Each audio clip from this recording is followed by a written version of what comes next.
최신 경제 이슈와 기본 경제학 지식 그리고 문화까지 함께하는 상큼한 오전. 안녕하세요. 박진영의 경제돋보기. 저는 앵커 박진영입니다.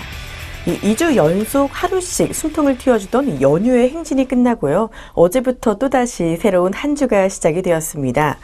오늘 달력을 보시면서 아직도 화요일이야 하시는 분들도 좀 계실 텐데요. 지금부터 아마 크리스마스 연휴까지 그 사이에 단 하루도 이제는 아쉽게도 연휴가 없습니다. 그래도 하루하루 충실히 달려가다 보면요. 어느새 또 우리 앞에 달콤한 휴일이 찾아오지 않을까 하네요. 오늘도 힘차게 시작하겠습니다. 박진영의 경제돋보기 지금 시작합니다.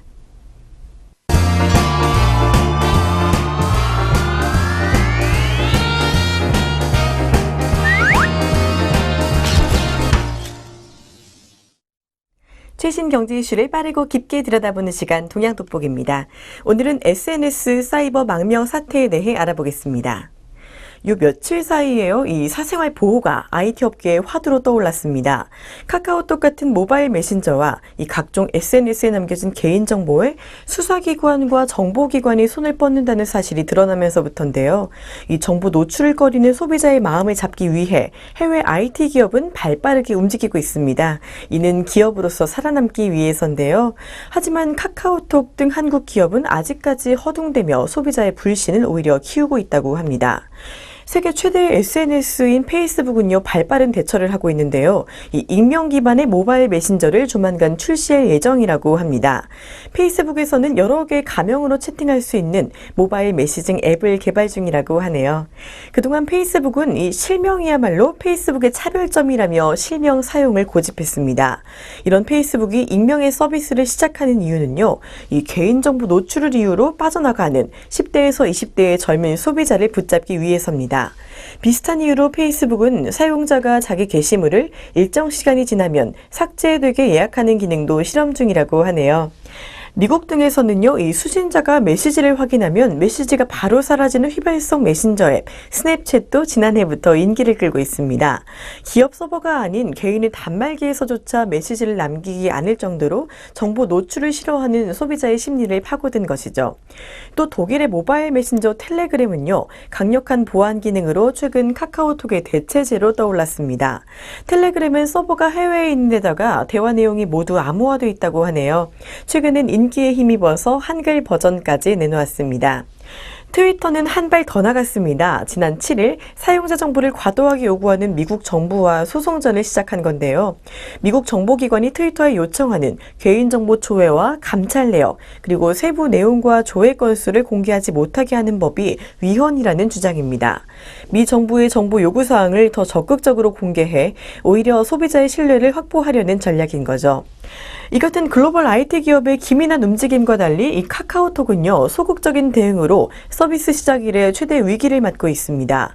지난달 말 카톡 검열 논란이 일어난 지 일주일 만에 카톡 일평균 이용자 수는 2,646만 명에서 2,605만 명으로 40만 명가량 줄어든 건데요. 이에 반해 같은 기간 텔레그램은 50만 명가량 사용자가 늘어났다고 합니다. 서비스 시작 후 4년 동안 대화 내용을 서버에 5에서 7일 단위로 그대로 저장해뒀고 영장만 있으면 수사당국이 서버에 저장된 내용을 들여다볼 수 있다는 점이 알려지면서인데요. 논란 시작 후 20일 만에야 사과문과 대책을 내놓았고 그전에는 실정법에 따라야 하므로 어쩔 수 없다는 식으로 대응해서 오히려 소비자의 불만을 키웠다고 합니다. 사생활 보호에 민감한 세계 IT 업계의 추세나 SNS 소비자 감성을 따라잡지 못한 것이죠. 대형 포털이나 통신사 등의 다른 IT 기업도요, 이 수사당국이 영장을 근거로 사용자 정보를 요청하면은 제공을 하고 있습니다. 하지만 글로벌 IT 기업처럼 자발적으로 정보 요청 건수를 공개하며 이 소비자 불안을 해소하려는 노력은 하지 않고 있는 것이죠.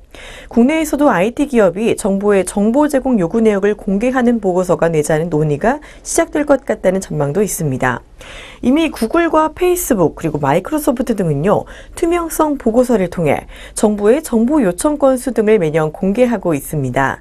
트위터는 여기에 이제 수사기관이 요구한 상세 내역까지 공개하겠다며 소송을 하고 있는 것이죠. 해외 IT 기업은 이 기업가가 먼저 사회의 비전을 제시하고 트렌드를 이끌어가지만 국내 IT 기업은 아직 그런 경험과 역량이 부족했던 게 이번에 드러난 것이라고 볼 수 있습니다. 다음 카카오는 지난 8일 사이버 검열 논란 관련 공식 사과문을 내고요. 카카오톡의 프라이버시 모드 도입 계획을 발표했습니다. 검찰이 카카오톡의 내용을 검열할 수 있다고 알려지면서 일부 사용자가 이 외국 모바일 메신저로 옮기는 사이버 망명이 계속되자 뒤늦게 대책을 내놓은 거죠. 이 대화 내용을 암호화하는 비밀 대화 기능을 연내에 도입한다는 건데요. 수사기관이라도 개인의 스마트폰을 확보하지 않는 한 카카오톡의 대화 내용을 들여다볼 수 없다는 겁니다. 다음 카카오에 따르면 이날부터 대화 내용의 서버 저장 기간이 기존 5에서 7일에서 2, 3일로 단축된다고 하고요. 연내에 도입될 프라이버시 모드 선택 시 대화 내용 전체가 암호화된 상태로 서버에 저장된다고 합니다. 이를 해독할 수 있는 암호키는 서버가 아닌 사용자의 스마트폰에만 보관된다고 하죠. 수신이 확인된 메시지는 서버에서 자동 삭제되는 기능도 생긴다고 합니다. 이 인터넷 기업일수록 사생활 보호에 더 많은 투자를 해야 한다는 지적이 나오고 있는데요. 모바일 메신저는 언제라도 소비자가 다른 메신저로 떠날 수 있기 때문에 기업이 더욱 기민하게 대처해야 하는 분야입니다. 이번 일을 계기로 국내 IT 기업이 더 능동적으로 프라이버시 문제에 대한 사회적 합의점을 찾아내야 한다는 목소리가 더 높아지고 있습니다.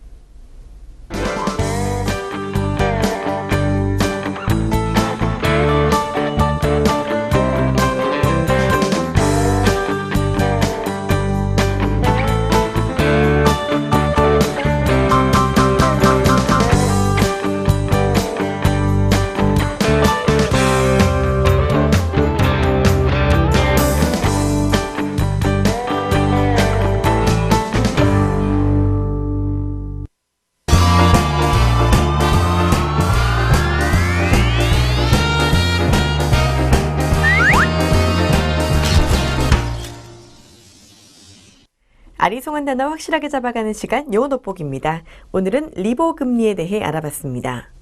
이 시장 경제에서는요, 어떤 거래를 하든지 기준점이 필요합니다. 물건을 사고 팔 때에는 보통 소비자 가격이 기준이 될 수가 있고, 찜질방이나 노래방을 이용하더라도 지역 내 표준 가격은 존재하기 마련이죠. 이렇게 거래의 기준점 역할을 하는 가격의 특징은 항상 공신력 있는 기관이 정하거나 동종의 다른 업체들이 믿고 따를 만한 큰 업체가 선도한다는 점입니다. 그렇다면 이 금리의 기준은 무엇일까요? 물론 나라마다 중앙은행이 기준 금리를 정합니다. 그러나 이것 하나만으로는 시장의 기준점 역할을 하지 못하죠. 중앙은행은 이 단기 시장의 거래 기준 금리만 정할 뿐 다양한 자금 수요를 만족시켜야 하는 시장의 돈값, 즉 금리는 자본시장에서 돈의 수요 공급에 따라 결정이 됩니다. 이 같은 시장 금리의 기준점이 바로 리보입니다. 리보 금리는 런던 인터뱅크 오퍼디드 레이츠의 약자입니다. 직역하면 런던 은행 간 제공 금리 정도가 될 텐데요. 영국 은행들끼리 자금 수요를 맞추기 위해 6개월 이내인 단기에 주고받는 금리 조건을 지칭하는 셈입니다. 리보 금리가 전 세계 금융 거래의 벤치마크 역할을 하는 이유는 이 금융 산업이 발달한 영국 은행들의 신용도가 한때 세계 최고 수준을 자랑했기 때문인데요. 런던 금융시장에 있는 은행 중에서도 신뢰도가 높은 인류 은행들이 단기적인 자금 거래에 적용하는 금리는 당연히 그 수준이 낮을 수밖에 없습니다. 빌려준 돈을 받지 못할 가능성이 극히 낮고 이 선진국의 경우 중앙은행의 기준 금리 역시 극히 낮기 때문인데요.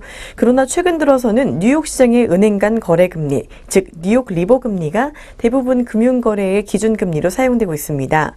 글로벌 경제 위기로 금융 중심지로서의 영국의 역할이 위축된 데다가 뉴욕 시장의 글로벌 영향력이 훨씬 강력해진 영향인 거죠. 따라서 최근 국제 금융 거래에서 리보 금리는 대부분 뉴욕 시장에서의 리보 금리, 달러 리보 금리를 의미합니다. 리보라는 단어는 이제 거의 고유 명사화해서요, 각 시장의 이름을 붙여서 함께 쓰곤 합니다. 리보 금리는요, 이 세계 각국의 국제 간 금융 거래의 기준 금리로 활용되기 때문에 그 금리 자체가 글로벌 경제 상황을 상당 부분 반영한다고 합니다. 이 리보 금리를 통해 세계 금융 시장의 상태도 판단할 수 있지만 이 장기 추세까지 반영한다고 보기는 어려운데요. 통상 리보 금리는 3개월 만기를 기준으로 합니다. 우리나라가 1998년 뉴욕 외채 협상에서 외채를 상환할 때 적용됐던 금리는 6개월이 만기였다고 하네요. 이렇게 일반인의 귀에 리보 금리가 익숙해진 계기는 외환 위기입니다. 당시 우리나라 외환 보유고가 바닥을 드러나면서 국가 채권의 발행 조건도 급격히 악화된 바가 있는데요. 흔히 국채를 발행할 때 금리는 리보 금리 더하기 가산 금리로 표시됩니다. 예를 들어 5년 만기 국채를 발행할 때 이자를 8% 준다고 하면요. 이때 리보 금리가 5%라면 스프레드는 8% 마이너스 5%, 즉 3%가 됩니다. 리보 금리에 추가로 붙여주는 가산 금리가 높을수록 해당 채권의 신용도가 낮다는 의미가 되는 것이죠. 외환 유동성에 문제가 생긴 국가들의 가산금리가 치솟는 이유도 이런 까닭입니다. 우리나라는 2008년 글로벌 위기 당시 외화 채권 발행을 추진했다가 가산금리가 급격히 치솟으면서 이를 철회했던 아픔이 있는데요. 이 가산금리는 해당 국가나 기업의 신용도를 바탕으로 시장에서 정해지지만 리보금리를 기준점으로 하는 조건은 변화하지 않습니다. 따라서 아무리 해당 국가의 신용도가 높더라도 국제금융시장의 자금 상황이 경색돼서 리보금리가 치솟는다면 높은 값의 이자를 내야지 자금을 조달할 수 있는 셈인 거죠.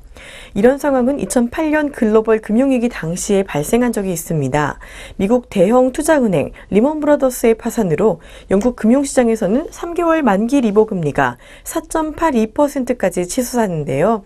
2010년 리보금리가 0.5%를 기준점으로 등락하고 있다는 걸 감안하면 이 글로벌 위기가 금융시장에 준 충격을 가늠해 볼 수가 있습니다. 우리나라 정부나 국제금융기관들도요, 전 세계적인 저금리 기조로 리보금리가 하향 안정세에 접어들면서 보다 유리한 조건의 외화 채권 발행에 나설 수 있게 되었었죠. 리보 금리는 또한 이 국가 간 캐리 트레이드를 판단하는 척도 역할도 합니다.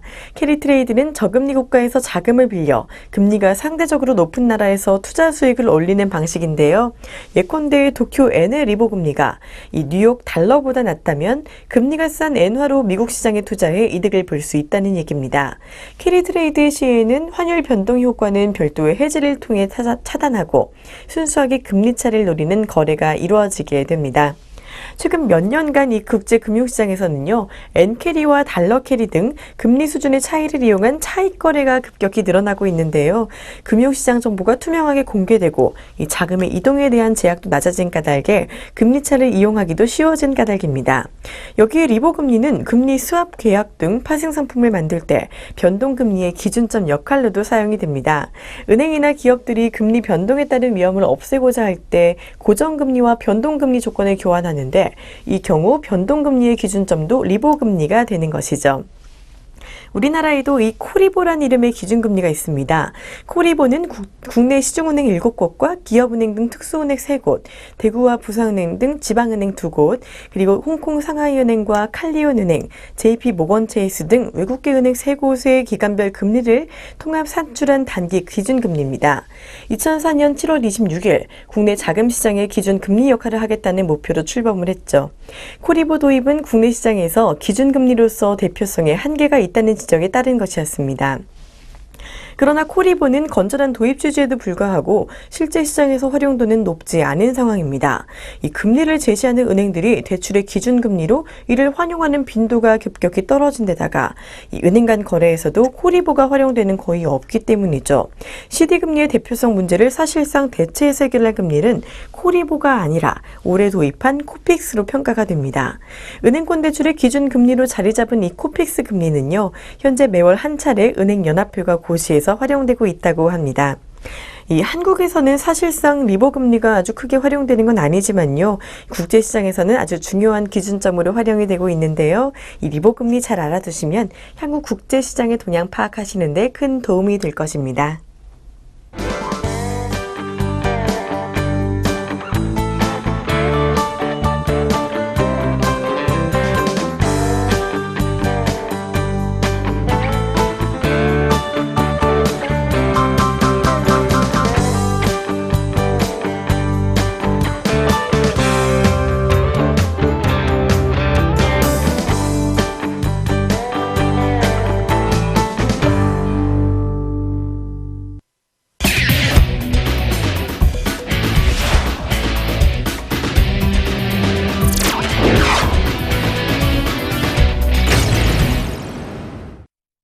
경제의 문화적 재미를 더하다 컬처 앤 이코노미입니다. 오늘은 지난주 폐막한 부산국제영화제를 결산하는 시간을 마련했습니다. 이 19회 부산국제영화제가 10일간의 행사를 마무리했죠. 올해 관객은 22만 6,473명으로 2012년 21만 1,002명을 넘는 역대 최대 관객수라고 하는데요. 종전보다 무려 15,000명이 늘어난 수치라고 합니다.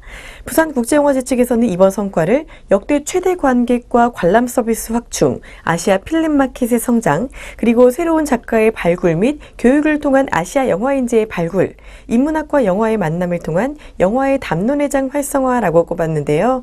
이번 영화제는 오픈 토크, 야외 무대 인사와 공연, 아주 담담, 짧은 영화 긴 수다 등 다양한 프로그램이 마련됐고요. 79개국의 총 312편이 7개 극장 33개관에서 소개됐다고 합니다. 이 중에 월드 프리미어 96편, 인터내셔널 프리미어 36편이 상영됐다고 하네요. 올해 영화제만의 특징으로는요, 이 개막 전부터 다큐멘터리 영화 다이빙밴 논란으로 뜨거웠다는 점을 들 수 있습니다. 영화제 상영장에 간섭하려는 외부의 압력에 영화제가 정체성을 상실할 수 있다는 우려가 커졌던 건데요. 그러나 결론적으로 다이빙벨은 큰 무리는 없이 상영이 되었다고 합니다. 또 올해 영화제에서 가장 눈에 띈 것 중에 하나는요, 바로 아시아 필름마켓의 성장입니다. 올해 중국 업체들이 대거 참여하면서 한동안 정체됐더니 아시아 필름마켓이 크게 주목을 받았는데요. 그동안은 아시아 영화 시장의 규모와 구심점이 부산을 중심으로 하기에는 조금 부족했고, 그동안은 종착역이 아닌 정류장 역할을 더 크게 했다고 볼 수 있었지만요. 올해는 거래가 상당히 활발했다고 합니다. 중국은 이번 부산영화제에 상당한 비용을 쓰고 갔는데요. 아시아 필름마켓 주요 행사의 경우 중국 측이 모든 비용을 후원했다고 합니다. 특히 중국 측이 구매력을 보이면서 국내 작품 200편 이상이 팔려나갔다고 하죠.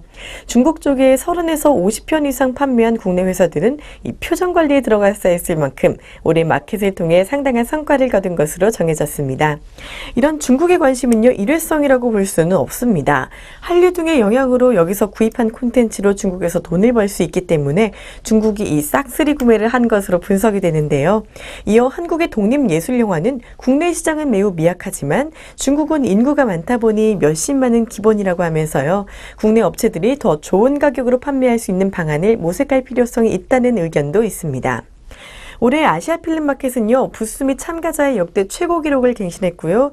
미주와 유럽권, 특히 중국권 참가자들의 대폭 증가로 글로벌 필름마켓으로 성장하고 있음을 입증했습니다. 2013년 면적 대비 172개였던 부스가 올해는 전년 대비 약 30% 증가한 223개로 역대 최대 수치를 기록했고요.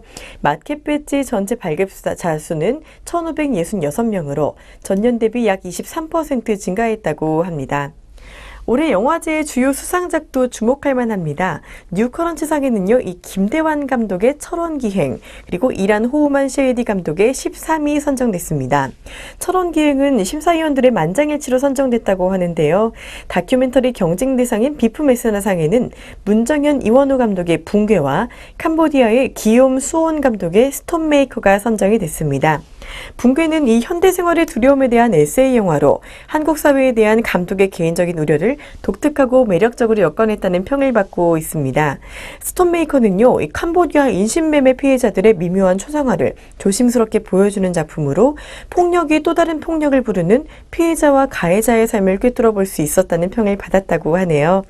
선재상은요, 이 대만의 감독 매트 우의 43개의 계단과 최기훈 감독의 그날 밤이 받았습니다.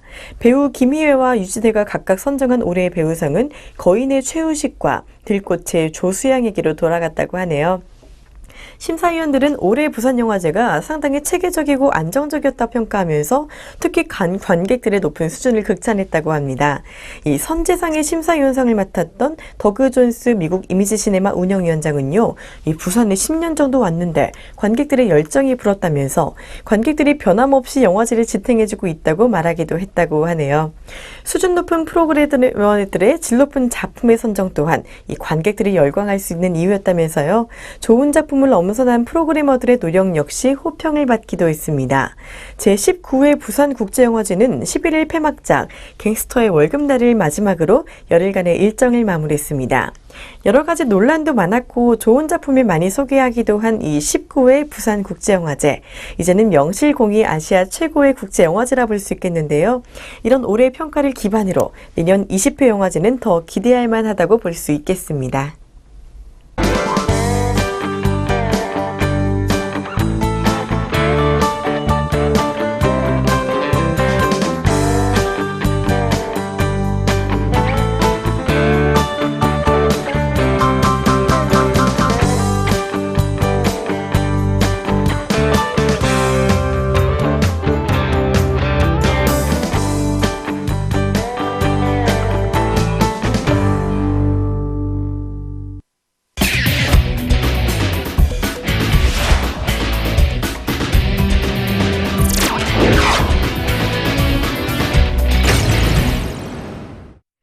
주목할 만한 주식 소개해드리는 주식 한마디 시간입니다. 오늘은 썬데이 토지에 대해 알아봤습니다.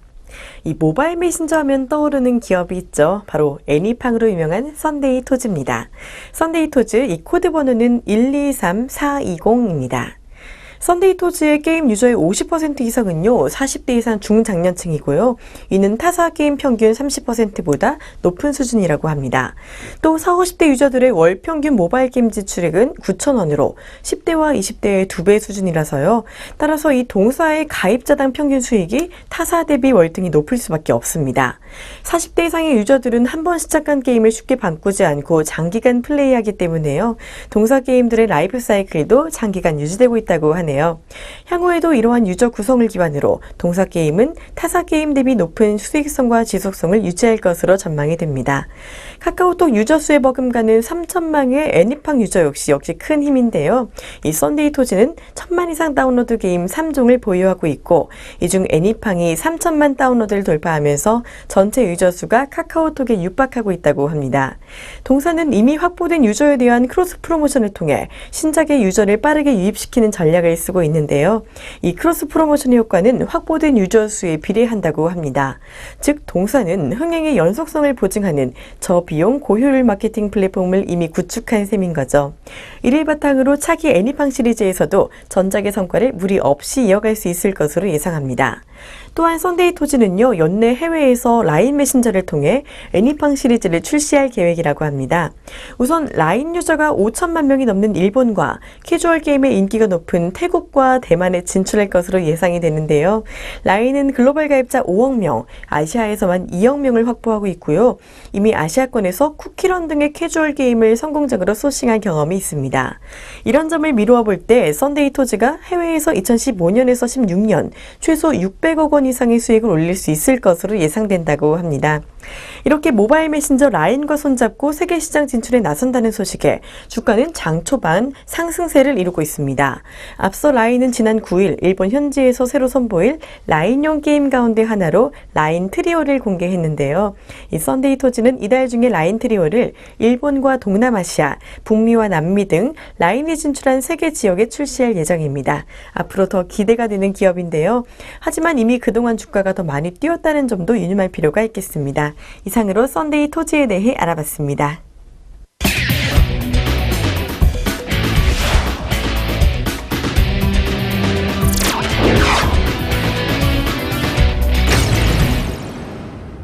경제적으로 사느라 지친 삶 가운데 쉼표가 되는 시간 3분 문학충전입니다. 오늘은 백석의 시 한 편을 준비했습니다. 현대인들은 많은 사람들을 만나고 살아갑니다. 하지만 이 군중 속에 고독이라는 말도 있듯이요. 사실 이 도시에 살다 보면 참 외로울 때가 많습니다. 특히 일정이 다 끝나고 빈집에 혼자 들어갈 때면 이 쓸쓸함이 갑자기 밀려오곤 하는데요.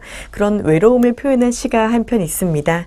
바로 백석 시인의 시 휜 바람벽이 있어입니다. 먼저 시 전문을 낭독해 드리도록 하겠습니다.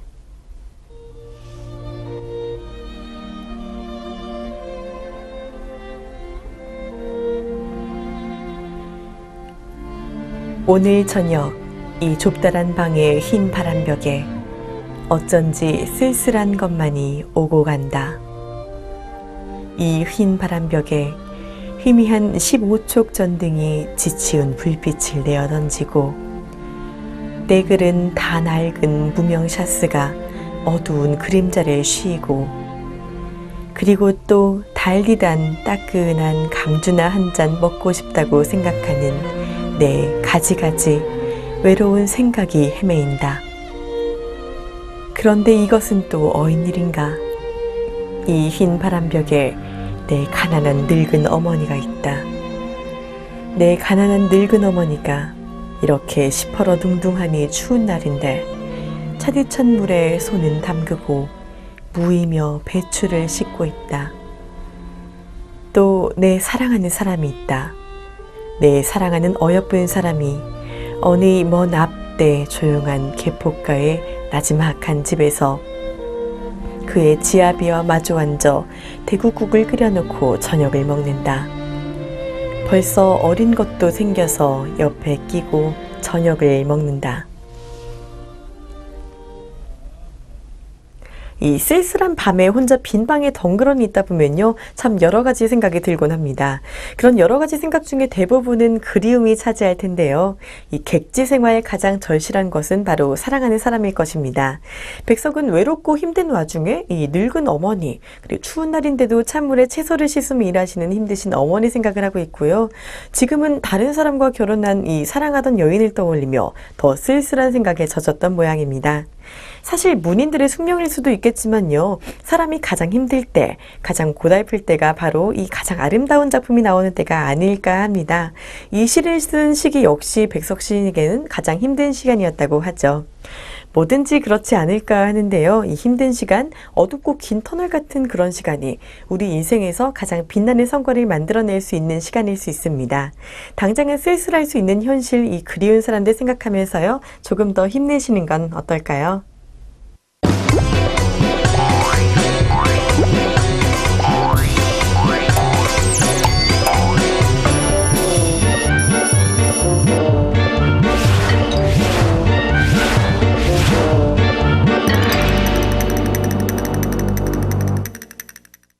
이 바쁜 일상 여러분도 하루하루 바쁘게 살아가고 계실 텐데요. 아주 가끔씩이라도 자신을 위한 시간을 내면서 여유를 갖는 건 어떨까요?